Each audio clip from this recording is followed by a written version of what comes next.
For those of you who are tired of hearing me talk and complain, just turn the video off right now because this video is not for you. I advise you to turn it off. You don't have to listen. No one's forcing you to listen. You keep returning back to watch these videos, so I'm giving you a warning and a heads up right now. Turn the video off. You don't want to hear it. For those of you who want to stick around and get a good laugh at someone else's expense so you can feel better about yourselves, then go ahead. Feel free. This video is for you. Now, I'm on here because I'm talking to those who are followers of Jesus Christ, who are filled with the Holy Spirit, and those who truly have supported me on this channel. I'm making this video because I'm not sure if I'm going to stick around. Meaning, I'm not sure if I'm going to continue to make these videos. I don't know. Every time I've tried to walk away in the past, I've come back because I felt like it was an urge to come back. But I don't know. This time, I don't know if I'm going to continue to make the videos. And I'm going to tell you why. Last night, a video popped up on my YouTube channel. And I've normally started just basically avoiding these videos. I really have not been paying attention to it because I told you all before that there have been a lot of videos that keep popping up on my feed, and these be videos that are strategically dealing with what I'm going through. And I got tired of watching these videos because a lot of times they'll be antagonizing, gaslighting videos used to just try to provoke me to anger or make me feel upset or sad. And I knew this, the Lord was letting me know this a while ago, and these videos would mostly pop up talking about somebody who is fat and you eat unhealthy, you need to lose weight, or talking about they'd be like Kevin Samuels videos or videos about men talking about why men don't want certain women, high value men don't want women who are 5'4", nearly 200 pounds, and got a bunch of kids and all this stuff. Basically, videos just to try to provoke me. So I just stopped watching those videos after a while, and every now and again a video will pop up, and I feel like watching because it's like it's pulling me to draw me to watch this video. So I watched this video last night, and it was this video about this ex-Satanist was giving his testimony about how he was very heavily involved in witchcraft and voodoo and all this stuff. And he was about 24 years old, and there was this 19-year-old woman who was a child of God. She was a born-again believer in Jesus Christ. And he said the Lord sent her to talk to him, to minister to him. And he was like, why? Well, he was wondering why, because he said he could have destroyed her. Everybody was afraid of him. And so the way he explained it is he said that God was showing him that he could use the least in his kingdom to still be greater than the greatest in Satan's kingdom. And so this young girl came and talked to him, and he got offended, and he wanted to attack her right away. And he said he had the power to make her go crazy, to strike her blind. I guess he's done all this in the past to people. And it was his intention, because she was a young college student, it was his intention to put some sorcery on her or do whatever spell he could and look at her and cause her to go insane. The way he described it, that she would go mad, where she would strip off all her clothes and start running around mad until he lifted whatever spell off of her. But when he tried to attack her, it's like something was in her eyes. It was like some kept hitting him, like some fire or whatever coming out his eyes. Something was hitting him, the way he said it, light or something. But the way he explained it is that he was powerless, basically. He could not do anything to hurt her. It was like he was stripped of all his powers. And he didn't know it was God at first, so he was like wondering, what is this? So he said he mentally called all these other witches to back him up, to help him attack this girl. And about 600 witches came and were standing around him, but they were invisible to the girl. But he knew they were there. He saw them, and he could see their presence. They all came, and they all started attacking this girl together. Well, tried to attack this girl at the same time. And he said he felt Jesus was there. Jesus came down, was there protecting this girl, and it felt like earthquakes. You have to watch the video yourself, but I'm trying to paraphrase it. But basically, the moral of the story was the witches, the other witches who came to back him up, they had to run. They were scattering, they were scurrying, and his power was ineffective. He could not do anything to this girl. He cannot attack her. He cannot touch her because Jesus' presence was with her. Jesus was there. His power was greater. And so afterwards, the girl gave him a hug or whatever. And he said, I guess he became converted. And so after I watched that video, I broke down in tears. And I was hurt. I was hurt because I thought about, I've heard stories and instances of this in the past where people will talk about, ex-Satanists will say they try to go to people, children of God, and they could not go in their houses to attack them because they had a light surrounding them. They were protected.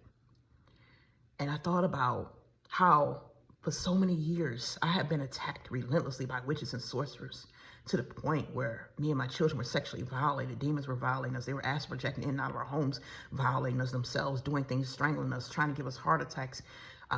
cutting into my feet and my ankles, making my children sick and ill. We have suffered for years, putting fat all over my body, destroying my physical features, casting the burdens upon the stopping everything. And I was like, wow. And a part of me for a minute, I'm thinking, Lord, I know I'm your child. What is it? Do I really belong to you? I know he says we suffer for righteousness' sake, but I didn't want to think that God was not protecting me, but I didn't want to feel that he didn't love me, because I know he loves me. But it's like, imagine you sitting in a house with all your siblings, and you see your siblings being provided for. You're seeing your mother and father protect them. Your daddy's protecting your other siblings, and no one can come in the house and hurt them. But you're sitting right there, and somebody comes in the house and rapes you right in front of your father's face, and he does nothing. And you're wondering, Daddy, you protecting everybody else. Daddy, why didn't you protect me? And so that's how I felt. I said, all these years, I've had to face shame. And I was always a very motivated person. That's what hurts the most. And I feel like I have no purpose in life, that my life has basically been wasted. All my gifts and talents, everything that was inside of me was wasted because people were allowed to stop my life and stop everything that God had me doing. I remember when I was 19 years old and I had got this job at this grocery store, and I only worked there for like several months, because I was looking at other women. It was older women at the stores. And I was thinking to myself, I don't want to be that age being a cashier, because I always was motivated to be better in life, to strive for greatness. I wanted to achieve great things. And I thought then that I'm not going to stay here long. I told myself, I'm not going to be working here at this grocery store as a cashier. And I ended up getting better jobs. I started moving on, working in banks and insurance companies and mortgage companies. And I achieved so much, but there are so many people out of their envy and jealousy or hatred are used by Satan, put curses and hindrances and stumbling blocks on my life. Even now, with the things I've tried to do, I look at the books I wrote, how they blocked all that, they didn't sell, and how the YouTube channel, the Lord was showing me the YouTube channel. And I would see people, basically, that would pop up on my YouTube channel before, and they would point out, people were showing me these videos of these people who have stolen from me. The Lord already let me know there are people taking anointing out of me, talents out of me, to give it and disperse it amongst the kingdom of darkness. And I would see people who start the channel like about a year ago or a few months ago, and they would be doing things similar to what I'm doing, and all of a sudden they have thousands of followers. And I don't try to compare myself to people, but the Lord was showing me that, and other people were showing me, and I knew that they were stealing from me. And it's like, wow, Lord, look at this. I'm sitting here with this YouTube channel, and I only get 20 or so views, on average about 20 views a video. And that's okay, but it's like, I had this YouTube channel for over 3 years, and I started thinking to myself, I can't work, I'm writing books that no one buys. I have a YouTube channel, no one watches the videos, but they're subscribers to other people who have way less videos than me, and they've been doing it for a shorter time. And I know it's not that this is meant for me. God told me this was my purpose. But you've allowed witches and sorcerers to hijack that and stop it and sabotage and put blockages all around me, so I can't do anything. I can't work on a regular job without being harassed and attacked. So it's like, Lord, what do you want me to do? Like, I couldn't get married. They stopped that. You let them get away with that. So it's like my entire life has gone to waste. And it's just, to me, it feels like you protected everybody else. You protect your other children, and you didn't let nobody destroy them and attack them. Why? What is it about me? What is it about me? And I felt like I don't have a purpose. People can send a little antagonizing videos and messages, say, act your age, and, I guess talking about the way I dress. And that's another thing I want to address here. I'm sitting in an apartment building. The last few days it's been 80-some degrees outside. I sit in an apartment building because we live in poverty. Yes, I've been forced to live in poverty for years because he's allowed people to take my life and put the burdens on me. And I've lived in poverty. We're sitting in an apartment. It's very hot in here. We have no air conditioning. We have no central air. We have nothing but a fan, a box fan, and it's hot. And yeah, I wear these clothes because I got these clothes from, Forever 21. It was cheap. And these clothes I've had for a while now. I'm wearing the same clothes. I don't have money to shop in Dillard's or any of these other stores, Macy's, the stores I used to shop at when I was allowed to take care of myself.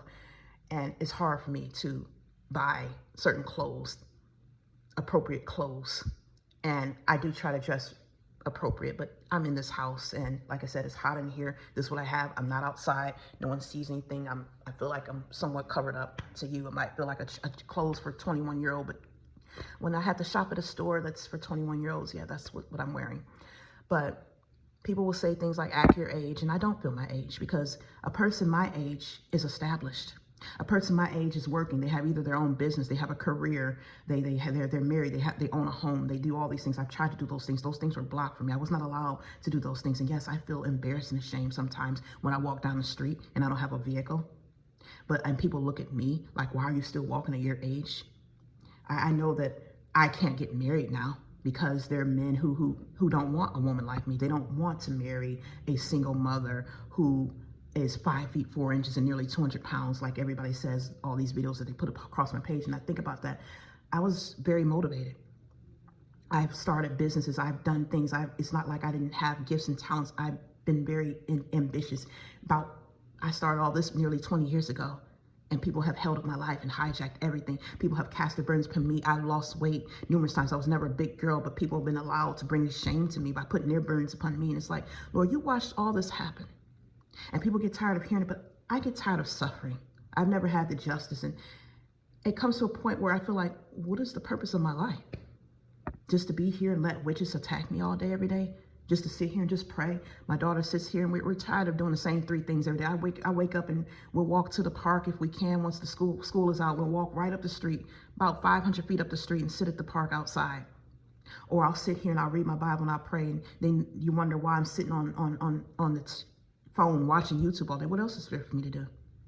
He won't let me work. I can't work. I can't do anything. When I try to achieve everything I go out and set myself out to achieve is sabotaged by people who wanted to destroy me, people who are filled with their own insecurities and issues, people using sorcery and witchcraft to hijack my life. And it's like, I think about that 19-year-old girl. It's like, well, you protected your children. Why didn't you protect me? Why did you let them destroy my life? And not only just my life, it's gone on down to my children and my grandchildren. They're attacking my grandchildren, binding them souls to my grandchildren, casting their burdens upon my grandson, doing all of this. And we have to sit here and just take this type of stuff. It bothers me. And I cried. I cried all night. I cried this morning. I cried. And you can go ahead and take your screenshots or pass this video and share it amongst your friends. But what I want to say is God loved you all. He let you destroy me. He let you ruin my life. He let you mock me and bring me down to shame and cast all your burdens from me, stop everything I was doing. Everybody has got ahead and been allowed to catapult themselves to the top by taking from us, by taking from me and my family. And God has allowed you to do that because he loves you so much. He wanted to give you a chance, but I don't feel that love. I mean, I know God loves me. I can say he loves me because he loves everybody. His word says I believe and trust his word. But like I said, he's a father that gives good gifts. And when you send people across my path, only people to come here to take advantage of me, to abuse me, and mistreat me, and use me just because you want them to be saved. But you don't do that to the ones out there. Your other ones, it's like you protect them. You love them. You don't send people across their path to hurt them. You don't let people mistreat them and do what they want to do to them. But that was allowed to happen to me. And that's what bothers me. So I'm trying to figure out if am I really, what is left for me to do? I mean, the channel seems worthless. Hopefully, whoever watched it got something out of it. But it seems like this channel only serves the purpose of just dragging dogs here so they can steal from me and take it back and disperse it among the kingdom of darkness, or cast spells upon me and take things from me. I don't know, but I'm over it. I feel like at this point, I'm going to probably take a step back. The only reason I keep showing back up on this channel, because like I said, when I'm not on YouTube, this person keeps jumping inside of me, casting the burdens upon me to the point where it gets so bad. There are days where I cannot even get up. Some days I feel like I'm just burdened down with their burdens, where I can't even get out of the house. They're taking everything from me. They have stolen everything already. They have devoured me. I told God, I feel like a worm. I feel like a bait where you put a worm on a little hook because you want to catch a shark. And you threw me out there like this worm in the middle of an ocean so you can catch the sharks, and all the sharks devoured me.